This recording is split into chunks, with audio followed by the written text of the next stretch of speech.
லா லா லா லா, லா லா லா லா. காதோடு தான் நான் பேசுவேன்.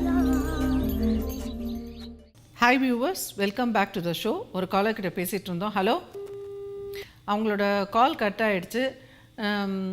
ஸோ ஆக்சுவலாக வந்து கணவன் மனைவி திருமணம் ஆன உடனே கொஞ்சமாவது வந்து பாண்டிங் ஏற்படுத்திக்கணும். ஒரு பாண்டிங்கே ஏற்படுத்திக்காமல் உடனே ப்ரெக்னென்ட் ஆகிடுறாங்க. நிறைய பேருக்கு வந்து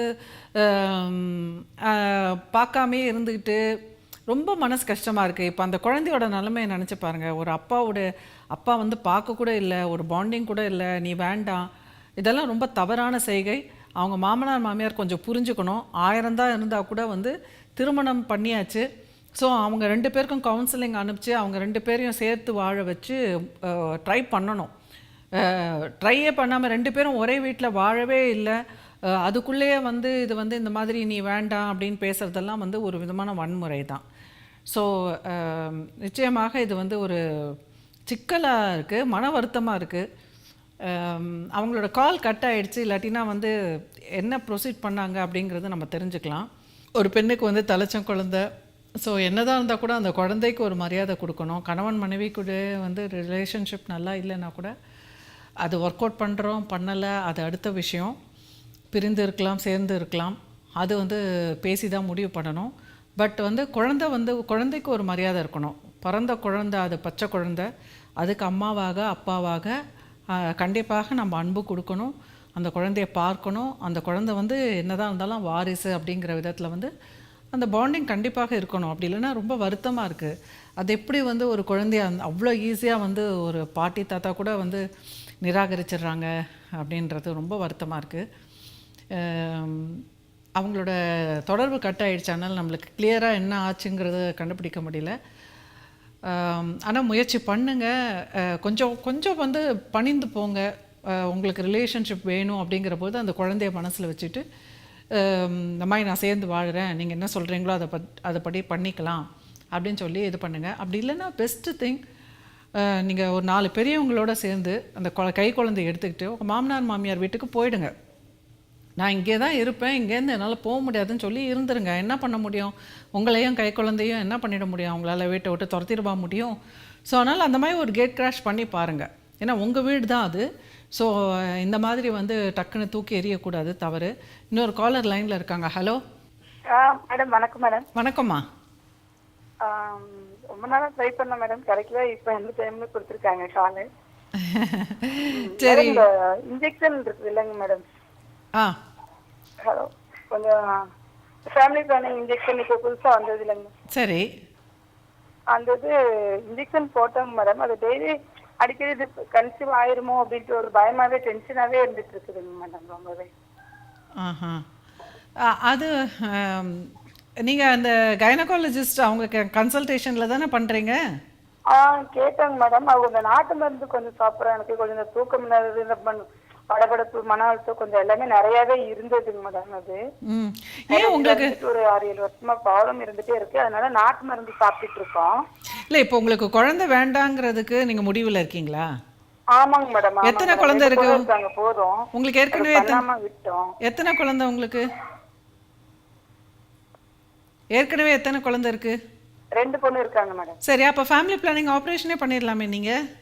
இப்போ பாப்பா குட்டியாதாங்க மேடம் இருக்கா. உடம்புக்கும் ஏற்கனவே அது இப்போ ஆப்ரேஷன் பண்ணி தான் அவளையும் எடுத்தாங்க. அது பெயின் ரொம்ப இருந்துட்டு இருக்குது, பேக் பெயின் வேற.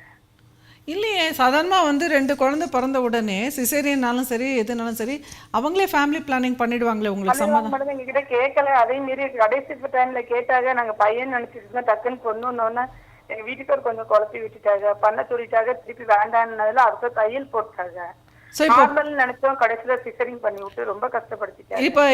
இப்போ உங்களுக்கு வந்து 3வது குழந்தை பெத்துக்கிற ஐடியா இருக்கா? இல்லைங்க மேடம். இல்லை மேடம். அப்போ இப்போ கூட போய் பண்ணிடுங்களேன்றேன் ஃபேமிலி பிளானிங். எதுக்கு இது மாதிரி இன்ஜெக்ஷன் போட்டுட்டு மாத்திரை சாப்பிட்டுட்டு? ஆமா மேடம், அது ஒரு பெரிய டென்ஷனாவே தான் இருக்கு. நானும் ட்ரை பண்ணி போனே கிடைக்கவே இல்லை. பண்ணணும்னா அது திருப்பி அதே மாதிரி முதுகுல இன்ஜெக்ஷன் பண்ணி தான் போடணும்ன்றாங்க. ரொம்ப பயமா இருக்கு. அப்படிலாம் கிடையாது. ஃபேமிலி பிளானிங் உடம்பு சரியில்லாதவங்க வேற. இல்லையே, ஃபேமிலி பிளானிங் இன்ஜெக்ஷனுக்கு முதுகுல மருந்தெல்லாம் போட மாட்டாங்களே. அப்புறம் இந்த ஸ்டிச்சிங் போட்டு தான் போடுவாங்க. அதே இடத்துல மறுபடியும் முதுகுல இன்ஜெக்ஷன் பண்ணி தான் பண்ணுவாங்க ஆப்ரேஷன் அப்படி சொல்றாங்க. யார் சொன்னா அப்படின்னு? இல்ல மத்தபடி பண்ணனா அது திருப்பி இதாயிரும்னு சொல்லி சொல்றாங்க மேடம். தர்மாக்கோல் வச்சு பண்ணிக்கலாம் திருப்பி நாங்க அப்பவே கேட்டேன் நானு. இல்லம்மா இந்த எனக்கு தெரியல இத பத்தி. இல்லம்மா இப்ப நீங்க நினைச்சா ஒரு நிமிஷம் 1 ஹவர்ல போய் பண்ணிட்டு உடனே வந்துடலாம் அப்படின்ற மாதிரி சொன்னாங்க டாக்டர். இப்போ உங்களுக்கு இந்த தகவல் பீதி கலப்புற தகவல்லாம் முதுகில் இன்ஜெக்ஷன் கொட்டுவாங்க அது இது சொல்கிற தகவல்லாம் மருத்துவர்களா இல்லை பக்கத்து வீட்டுங்க எதிர் வீட்டுக்காரங்க ஃப்ரெண்ட்ஸு அந்த மாதிரி ஆட்களா? இல்லைங்க மேடம், டாக்டர்கிட்டே கூட நான் கேட்டேன். இந்த கவர்மெண்ட் டாக்டர் எங்க பக்கத்துல வர்றாங்க அடிக்கடி. நாங்க தனியார்ல தான் பார்த்தோம் டெலிவரி. அந்த டாக்டர் என்ன சொல்றாங்க? அப்படிதான் என்ன சொல்றாங்க? ஃபேமிலி பிளானிங் பண்ணணும்னா வந்து அட்மிட் ஆயிடுன்னாங்களா? அட்மிட் ஆகுன்னு சொல்லலாம். ஆனா இந்த மாதிரி எப்படி பண்ணுவாங்கன்னு கேட்டப்போ 4 ஆகாம எப்படி இருந்தாலும் 1 வாரம் ஆகும் அப்படின்ற மாதிரி சொன்னாங்க. 1 வாரம் அட்மிட் ஆனாமாமா ஹாஸ்பிட்டல்ல? 1 வாரம் 4-5 நாளாவது ஆகும். 1 மாசம் 2 மாசம் ரெஸ்ட் எடுக்கணும், தையல் தான் இருக்கும்ல அப்படின்னு சொல்லி சொன்னாங்க. என்னவோ தெரியல, எனக்கு புதுசா இருக்கு ஃபேமிலி பிளான். சரி ஓகே, இதை பாருங்க. இப்போ நீங்க அப்ப காப்பர் டீ போட்டுக்குங்க. அது இது வரைக்கும் நான் போட்டதுல அதனால பயந்துட்டு இருந்துட்டு இருந்தேன். காப்பர் டீலாம் வந்து லீவ் வந்ததுக்கு அப்புறம் பண்ணிக்கலாம்னு விட்டாச்சு. 2 minutes ஒர்க் தான் காப்பர் டீ. நீங்க வந்து உங்களோட பீரியட்ஸ் டைம்ல 3rd டே முடிஞ்ச உடனே போடணும். 3rd டே முடிஞ்ச உடனே போகணும், அப்பதான் போடுவாங்க.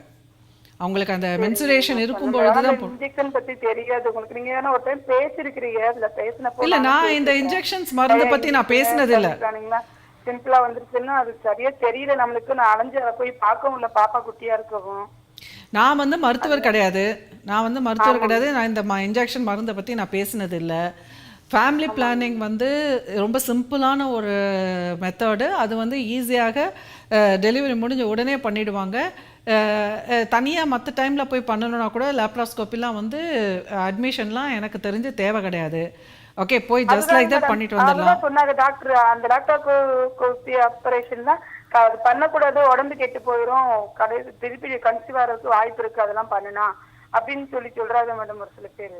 ஒரு சில பேர் சொல்றதெல்லாம் நான் பொறுப்பு எடுத்துக்க முடியாதுமா, சரியா? இல்லைங்க மேடம், எனக்கு அது பயம். சப்போஸ் அந்த மாதிரி திருப்பி ஆயிடுச்சுன்னா அதுக்கு ரொம்ப கொடுமை இல்லைங்க மேடம், அதுக்காக தான் பயப்படுறேன், வேற ஒண்ணும் இல்ல. மருத்துவர் கேளுங்கம்மா. நீங்க மருத்துவர்கள் அந்த மாதிரி இதெல்லாம் ரொம்ப சிம்பிள். இன்னைக்கு வந்து என்னென்னவோ சர்ஜரி எல்லாம் பண்றாங்க. அதை நினைச்சுட்டா இப்ப கொஞ்சம் பரவாயில்ல, மனசுல கொஞ்சம் ஓரளவுக்கு பரவாயில்ல. இது ஒன்றும் பெரிய பிரச்சனை இல்லை, திருப்பி ஒரு டைம் பண்ணிக்கலாம் அப்படின்ட்டு விட்டாச்சு. இந்த மே மாசம் லீவ் வரும்ல அப்ப இல்லைன்னு. ஆனாலும் இந்த தூங்குறப்ப நைட்டு தேவையில்லாதது ஏதாவது யோசனை வந்துட்டே தான் இருக்கும், நல்லாவே தூங்க முடியல. அதுவே எனக்கு ரொம்ப மனசு கஷ்டமாவே இருக்கும். ஃபர்ஸ்ட் நீங்க வந்து இந்த மாதிரி வந்து தேவையில்லாத பிரெக்னன்சி ஃபியர்ன்றது வந்து தேவையில்லாத ஒரு விஷயம். அழகா இந்த மந்த்து மென்சுரேஷன் ஆனவுடனே 4th டே போய் காப்பர் டீ போட்டுருங்க. ஓகே, நீங்கள் சர்ஜரி எப்போ வேணால் பண்ணிக்கங்க, இல்லை ஆப்ரேஷன் பண்ணிக்கங்க, அது வேறு விஷயம். காப்பர் டீ ரொம்ப சிம்பிள் அண்ட் ரொம்ப சேஃப். 5 இயர்ஸ்க்கு நீங்கள் வந்து கவலைப்படாமல் இருந்துக்கலாம். ஓகே, அதுக்கப்புறம் பார்த்துக்கங்க. ஒரு சில பேர் அவங்க தான் உள்ள போயிருது, திருப்பி இதாயிருது, அப்படி ஊதிடுது உடம்பு அப்படி இப்படின்னு சொல்லதான் செய்யறது. காதுக்கு வர்றதெல்லாம் அப்படி பேட் நியூஸா வந்தா எப்படி நம்பாம இருக்க? அப்போ உலகத்துல கோடிக்கணக்கான பெண்கள் பண்ணிக்கிறாங்க, எல்லாரும் எப்படி பண்ணிக்கிறாங்க? எவ்வளவு பேர் சொன்னாங்க இப்படி வேணா நீங்க பண்ணிக்கோங்க, பயந்துட்டு இருக்கிறதுக்கு மாசம் கார்டு அதுன்னு வாங்கிட்டு. நீங்க டாக்டர் சொல்றது கேட்கறது இல்லையே.